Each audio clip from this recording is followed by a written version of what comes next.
Bab 3734. Batu Iblis Ungu Emas. Benar saja, di bawah penglihatan Dark Eye, setelah menembus lapisan cangkang, Erikin dapat melihat dengan jelas bahwa di dalam batu iblis terdapat dua warna reiki, yaitu campuran ungu dan emas.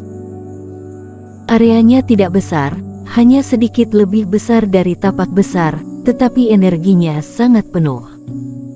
Dan warna ungu emas. Aku baru pertama kali melihat warna ini. Tidak terduga ada kejutan, Erikin menjadi tertarik.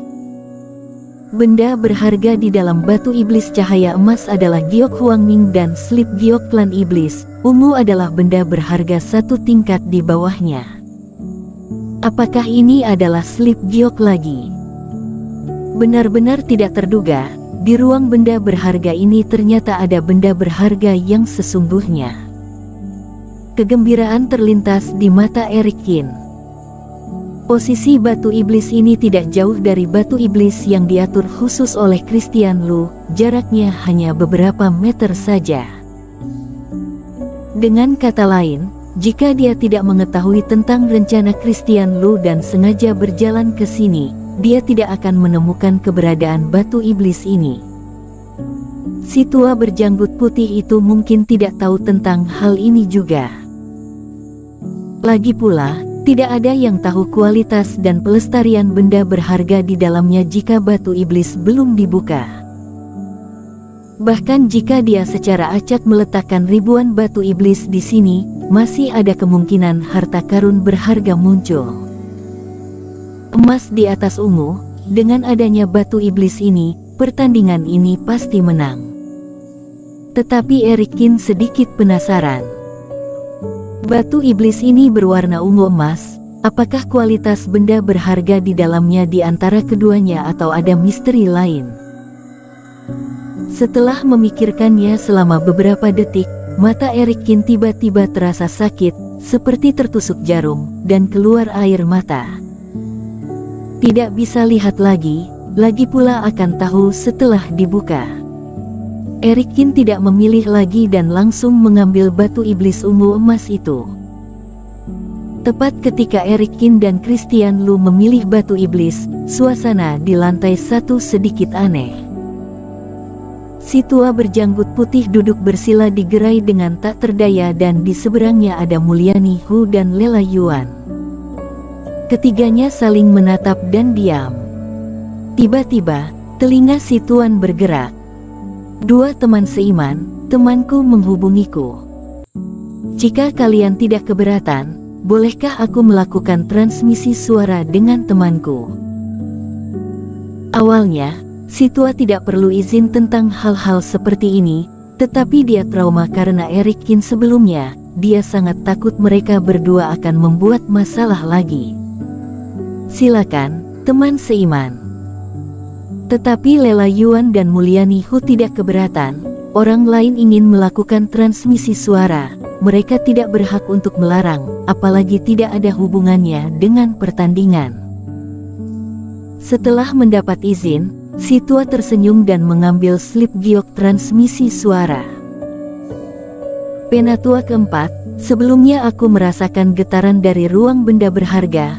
Penatua Agung menyuruhku untuk bertanya, tidak ada masalah dengan rencana kita kan? Ketika transmisi suara terhubung, pertanyaan yang sedikit gugup dari seorang pria langsung terdengar dari sisi lain.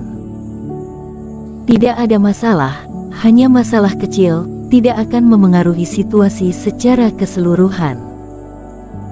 Suara si tua sedikit dingin saat ini. Tidak ada kelembutan seperti ketika menjaga toko dan tampak seperti atasan.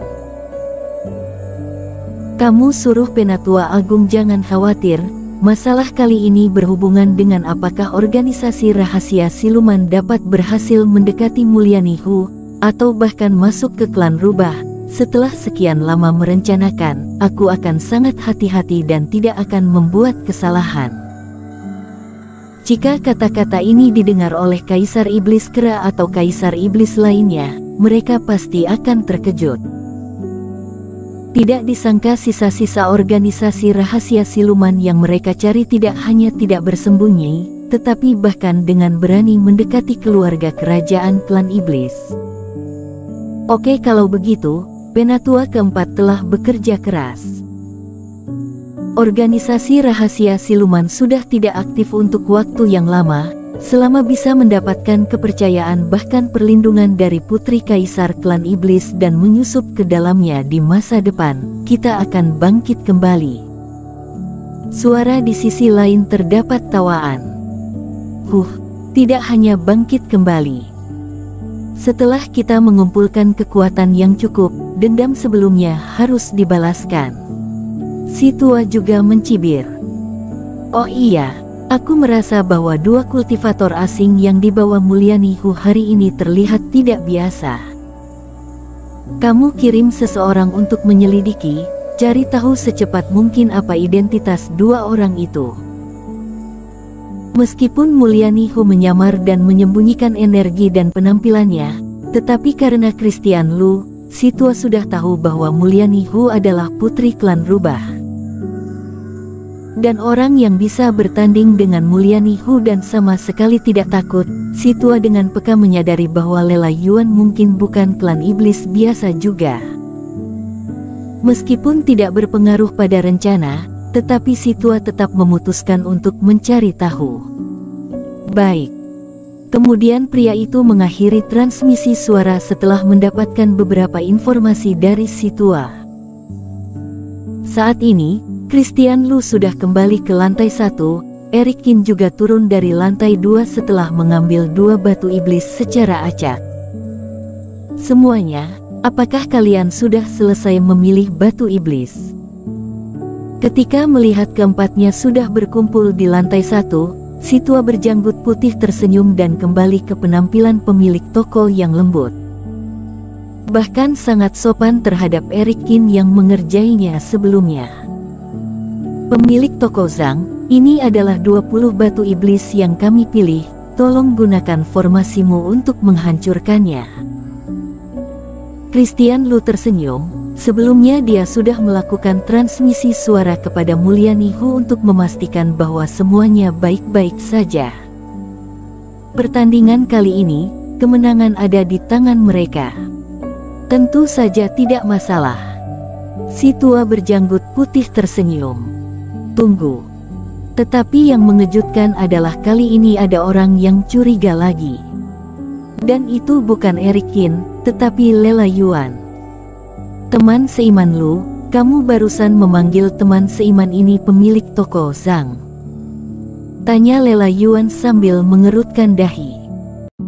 Tetapi dari awal sampai akhir, pemilik toko ini sepertinya tidak pernah memperkenalkan dirinya. Apakah kalian sudah saling mengenal sejak awal? Ketika melihat tatapan curiga Lela Yuan, Christian Lu menjadi tegang.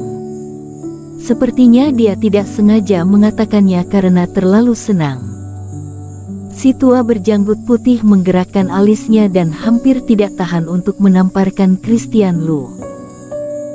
Sampah ini benar-benar pembuat onar. Sudah hampir selesai, untuk apa kamu menyebut margaku?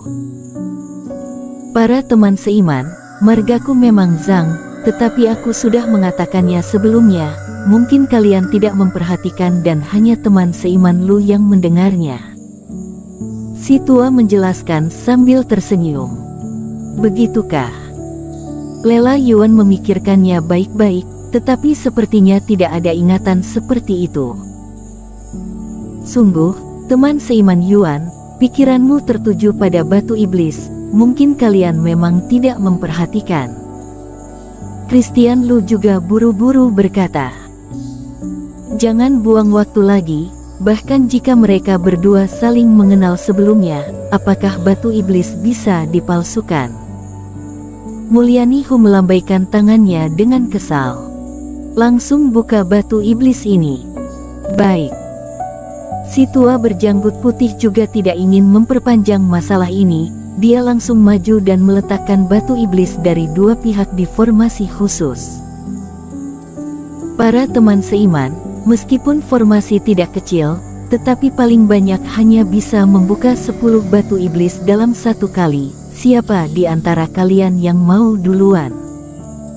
Tanya si tua berjanggut putih. Pemilik toko Zhang, menurutku tidak langsung membukanya sekaligus. Kita masing-masing membuka 5 dulu, untuk menambah ketegangan pada pertandingan, kata Christian Lu sambil tersenyum.